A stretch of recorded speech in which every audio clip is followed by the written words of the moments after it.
বিশ্ব জীব বৈচিত্র্য দিবসে বৃক্ষরোপণ কর্মসূচি মোহাম্মদবাজারের দুমুনি গ্রাম সংলগ্ন নদী পাড়ের জঙ্গলে।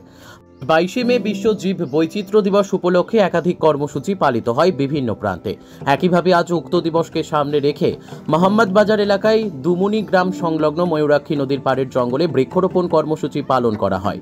প্রসঙ্গত উল্লেখ্য, কয়েকদিন পূর্বে উক্ত জঙ্গলে আগুন লেগে যায় হঠাৎ। প্রচুর সংখ্যক গাছপালা পুড়ে নষ্ট হয়ে যায়। আজ বন দপ্তরের সিউড়ি রেঞ্জ থেকে কিছু সংখ্যক বিভিন্ন প্রকার গাছের চারা দেওয়া হয় বিশিষ্ট শিক্ষক, বৃক্ষ ও প্রকৃতিপ্রেমী তথা সর্প বিশারদ দীনবন্ধু বিশ্বাসকে।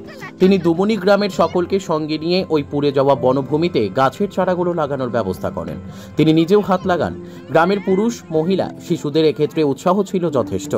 এমন উদ্যোগে গ্রামের বাসিন্দারাও খুশি। শিক্ষক দীনবন্ধু বাবু ও বাসিন্দারা বন দপ্তরকে এর জন্য ধন্যবাদ ও কৃতজ্ঞতা জানিয়েছেন।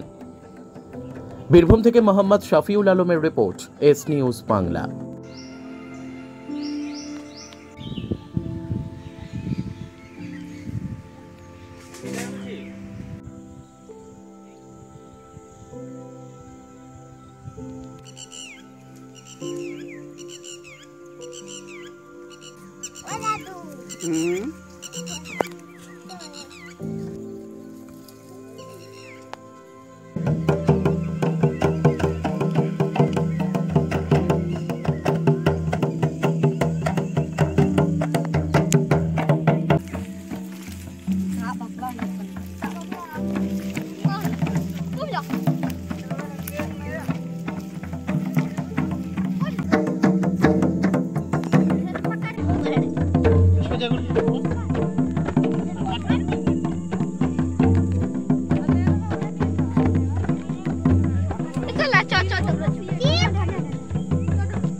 Hey,